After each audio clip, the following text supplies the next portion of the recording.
every day of the finest ingredients in health. Now I have a swell surprise.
Made fresh every day.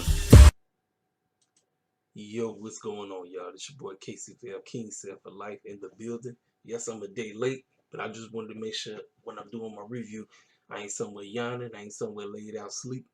I want to make sure I give you a thorough review about last night's show. This week's episode was way better from last week.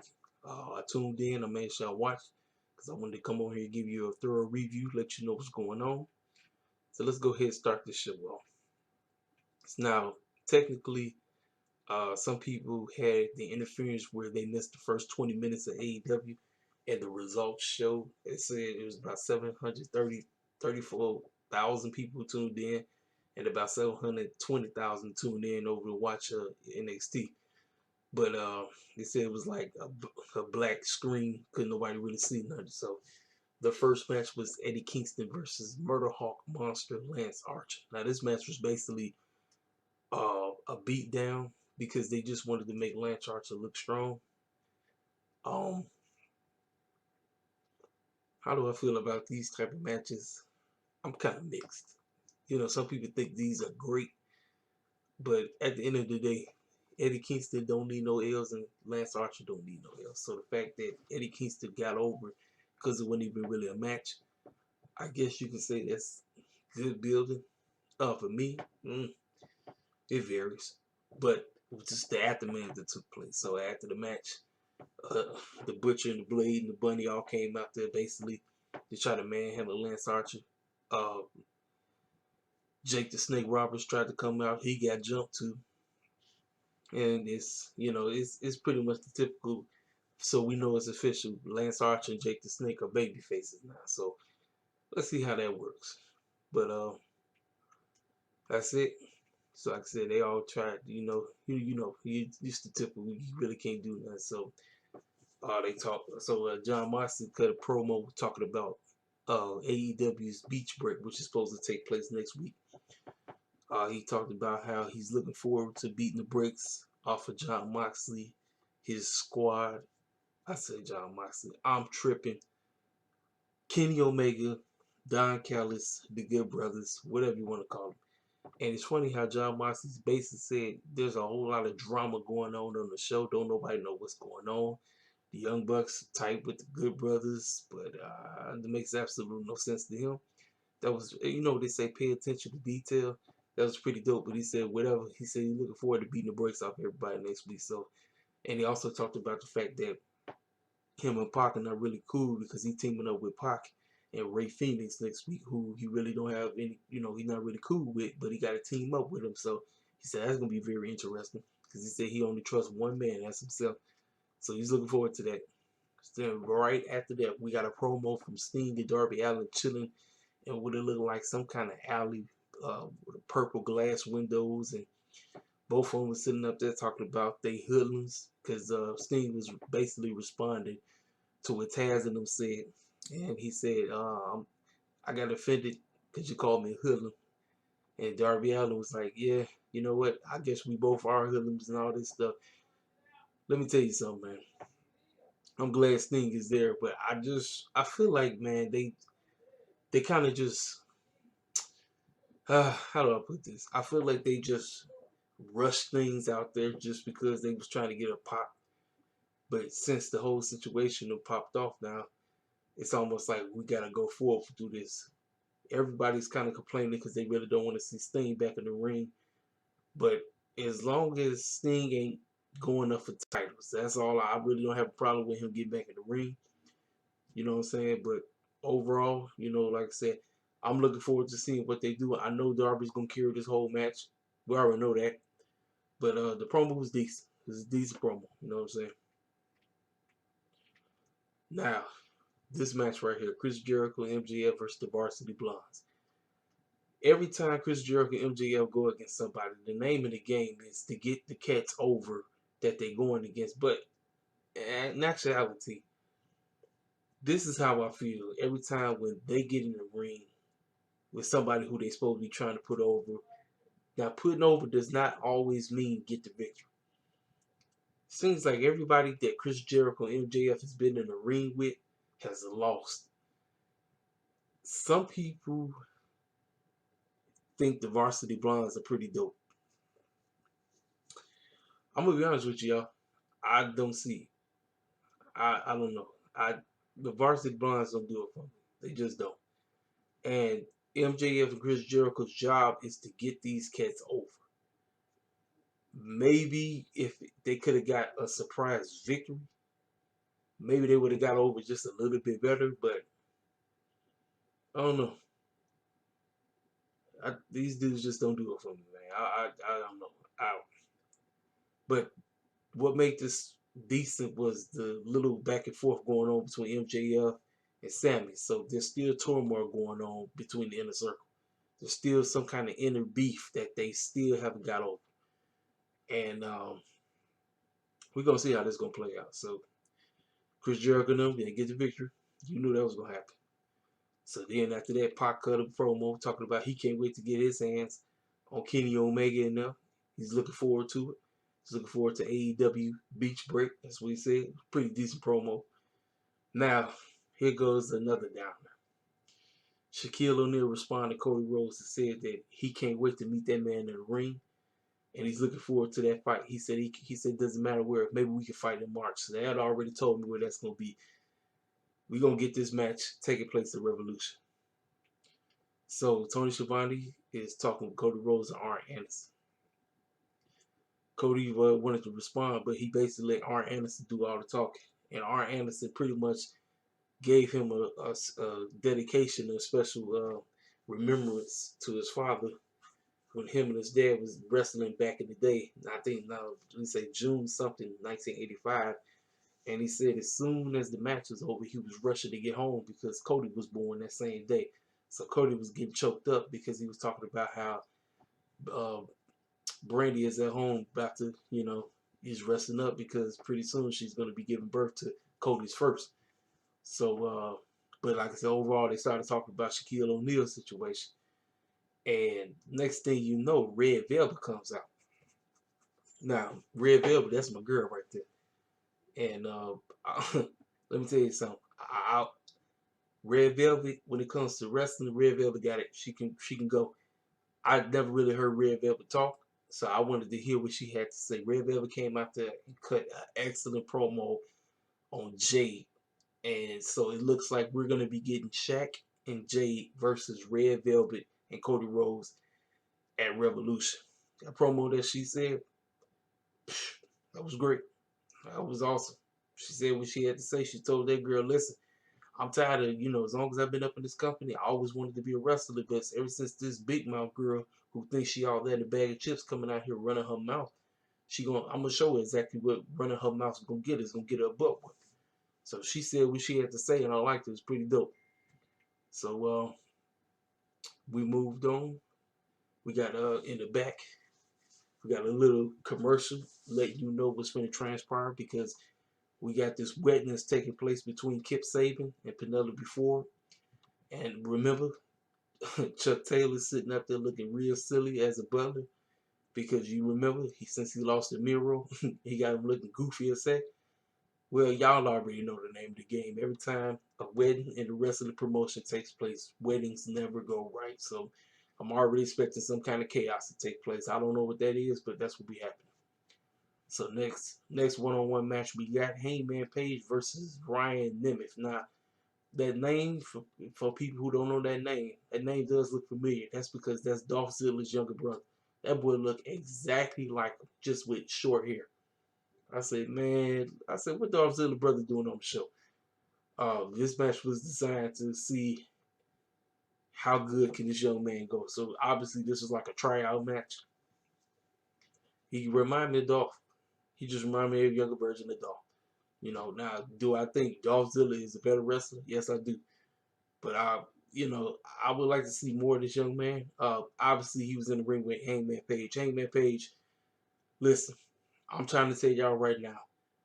I don't see nobody else becoming AEW World Heavyweight Champion but Hangman Page. I think whenever this long run that we supposed to get with Kenny Omega's up, I think the man to take the AEW Championship off of Kenny Omega is going to be Hangman Page. That's what I feel like. Hangman has done. Hangman has become somebody who I respect in the wrestling ring, and I've become a fan of his because at first I really didn't know who Hangman was. This young man has grown on me, and I'm serious. Some of the best matches in AEW he's been a part of. So I'm just waiting on when they pull the trigger. I believe Hangman Page will be your next AEW World Heavyweight Champion when the time comes. Like I said, this is a pretty decent match, solid match they had. You know, said the name of the game was, can we get this Ryan Nemeth guy over? And from what I seen, it was pretty decent. But you know, Hangman had to get the victory. Now, but the strange thing about this match, why the clown was Matt Hardy hanging out there? That's what I was trying to figure out. I said, why was Matt Hardy hanging out there? So after the match, Matt Hardy hops on there and he says, we understand that, Hangman, you've been all over the place, and we know that your boys left you hanging talking about Kenny Omega and the Young Bucks, and you feel like you really don't know where to go. But if you ever need a shoulder, I got you.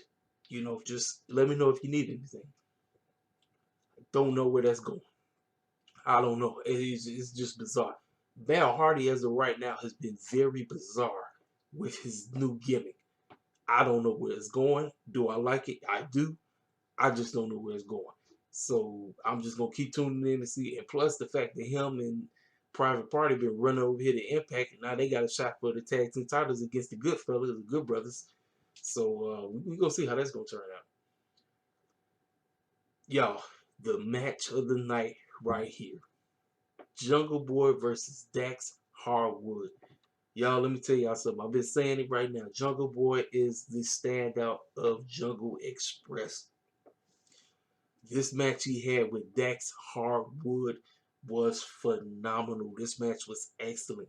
You had and then the fact that Wheeler, Tully Blanchard, and Luchasaurus was all handcuffed to one another. That's what made the match very funny, because the fact that you kept seeing them all trying to get involved every time some bogus would happen to they guy. One of them would stand up, then the other one would stand up. It just looked funny to say. But Jungle Boy and Dax Harwood was just doing all kind of crazy stuff in the ring. It was an excellent technical wrestling match. This is why I wish that they're not called the Revival no more. They called what they call FTR. I wish FTR never lost the tag team titles. I'm still upset with AEW why they lost these tag team titles. I wish they never lost them, because this match would have made more sense if they still would have had those tag team titles. I'm gonna be honest with y'all. This Young Bucks run really ain't done nothing for me. I mean, don't get me wrong. I like the Young Bucks and everything, but them with the titles really haven't done anything with them. Excuse me, I ain't made a burp, y'all. Um, I mean, they had some good matches with the Acclaim and what's my boy's name? Top Flight, and and then TH2. But overall, they really haven't done nothing. I don't know what what I'm saying, and I don't know. I don't know. That's why I said I wish they never lost those titles. Dax and Cash should still be your AEW Tag Team Champions right now. I'm serious. I am serious. This match right here would have made perfect sense if they would have still had those titles. That match was great. This is one of the best TV matches AEW has had. This every now and then AEW decides to have great TV matches. That was a pay-per-view worthy match. Those two men had. That match was great. Each member, each man, everybody that was involved in this match made everything look great. So my man Jungle Boy gets the upset victory. You know, I had a feeling he was gonna win. So after the match, they all get unhandcuffed from one another, and then FTR and Tully Blanchard just started beating the brakes off everybody. And so even Stunt tried to come out there and do something, and then Luchasaurus tried, but they all got beat up. And I think Luchasaurus lost one of his horns. So obviously this is going to continue on into the pay-per-view. I already know that. So in the back, we got Team Taz just randomly just stumbling over the AEW vendor folk just chilling. I'm like, why they just chilling outside? You know, just chilling there. Man, they got beat down. They got towed up. I knew they was gonna get beat up. Listen, y'all. My man Will Power, he hasn't really said much, so I haven't heard him talk yet. He has the heel persona down pat. That look he has every time when he just walk up, he just that look like, yeah, look at me, Bogus. I'm gonna, say something. I'm gonna lay you out. I'm gonna knock you out, and that's exactly what him, Taz son, they tore that whole place up. Them dudes that was sitting out there, they got destroyed. They got beat up. I was like, man, they didn't stand a chance. I say, just basically they was doing this because they was trying to send a message to both Darby Allin and Sting that this is what we gonna do to you at Revolution. We're gonna take your behinds up, and I got a feeling that they will. That's what I'm going with. I'm actually taking them to beat Sting and Darby Allin. So next, we move on to your up and coming AEW Women's Champion. I'm trying to tell you right now, Dr. Britt Baker will be your next AEW Women's Champion. I need the AEW Women's Championship to get bigger than what it is. This match between her and Shauna. Now, Shauna, I've seen a little bit of Shauna. Don't know too much about her. I do know that she's already been canceled because she said some things that's I guess you want to say quote unquote offensive to the Islamic community or whatever. But I wanted to see this match because I wanted to see if Britt was gonna be better and Shonda was gonna be better. So it wasn't really that bad of a match. It was pretty good. Like I said, the women still need work, but Dr. Britt Baker was gonna get the victory. Then soon after the match, Thunder Rosa came out there and it was the chase down because obviously they finna face each other next week at the show. So then backstage you got MJF and Sammy Guevara talking to each other. Sammy Guevara was like, listen,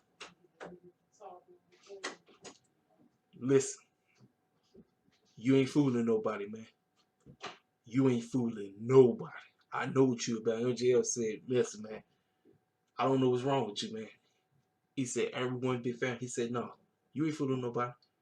You might got all these other dudes in the group fooling, but you need to apologize. You ain't fooling nobody. I don't know what's going on. I can't call it.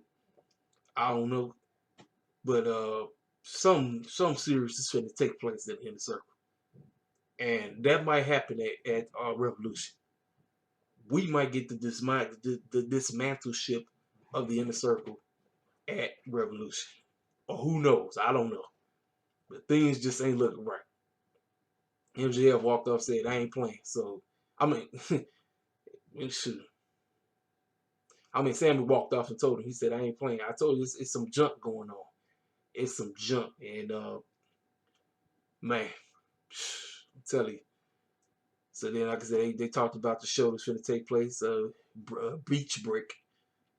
And next thing you know, Dasha's talking with the Good Brothers because now we got to come up on the main event. We got the Young Bucks, Kenny Omega, Don Callis. Remember, this is like AEW's version of the Bullet Club. All the crew members is getting back together. So the main event, which is the Young Bucks and the Good Brothers versus the Dark Order. So listen, y'all know me. Y'all know I am not a fan of these multi-man tag team matches. I don't need to see it. When you see one, you seen all of them, and you really don't get to see everybody do their thing. Was the match good? Yes, it was. The ones who shined after this match was the Dark Order, especially Stu Grayson. Stu Grayson and John Silver shined out of this whole match. They shined out of this entire, because that's basically what I was looking at. And I knew they wasn't gonna win, but I mean, the Dark Order is so over now, and it's unfortunate that they main ace is out the door. You know what I'm talking about? I'm talking about the late Brody Lee. But like I say, the match, like I said, it was a decent match. Like I said, I don't really particularly care for all these million thousand man matches. I don't. I know the name of the game is to try to get everybody on the show, but everybody does not need to be on the show. You don't need to do this. Now, I know what they're doing. They're trying to continue the storyline about the impacts, the whole deal about Impact and AEW working together. Oh, and man, listen, I know some of y'all been wondering how come I have been doing Impact, because I haven't really been watching it. I seen a goofy promo that Tony Schiavone and Tony Khan cut. Man, Tony Khan looked like he was drunk as heck. I'm like, listen, ain't this the same fool that said that he was not supposed to be on TV, that he was not trying to be Vince McMahon? That boy trying to turn exactly into Vince McMahon. He needs to quit. He sounds super drunk when he was doing the Goofy Man promo. I said, this boy tripping. This dude is out of his mind, gone. I'm saying, this dude right here. But anyway, I talk about that all the time. But like I said, this is the match for me. Everybody you know what you're gonna get from the Bucks. You know what you're gonna get from Gallows and Carl Anderson. But like I said, for me, Stu Grayson and John Silver was the standouts. They basically won the match for me, even though they didn't win the match, because you knew he was gonna win. Good Brothers and the Young Bucks ended up winning, and also too, while they was advertising as well. They was advertising that it's going to be a tag team battle royal next week at Beach Break. Whoever wins this battle royal will get a shot at the tag team titles. Now, the Young Bucks themselves are in it. I don't know why they in it, but they explain the reason the Young Bucks are in it. If they win this match, they get to pick and choose who they want to face at Revolution. They can do anything with this. Like I said, I haven't really been feeling the Young Bucks title run. I haven't, because I still feel that FTR should still be the tag team champs. That is my personal opinion, and I'm sticking with it. FTR should still be the tag team champs. But obviously, Tony Khan and them think they're doing something with this. By all means, do what you want to do. I'm tuning in. So after the match, right, as you know the name of the game, they started beating the brakes off each other. Who comes out? Ray Phoenix comes out. Ray Phoenix, then he ends up getting jumped. And then next thing you know, John Moxley comes out, started beating the brakes off each other. Kenny Omega tried to run out there. He tried. But John Moxley laid him out with the paradigm shift, and then knocked him out of one of his boots and laid him out. Kenny Omega sold the mess out of that perfectly. That was a great ending. So looking forward to Beach Break. Ladies and gentlemen, what did y'all think of the show? Did you like it? Let me know in the comment section. Tell me how you feel. This your boy Casey Phil. I'm out. Holla at me.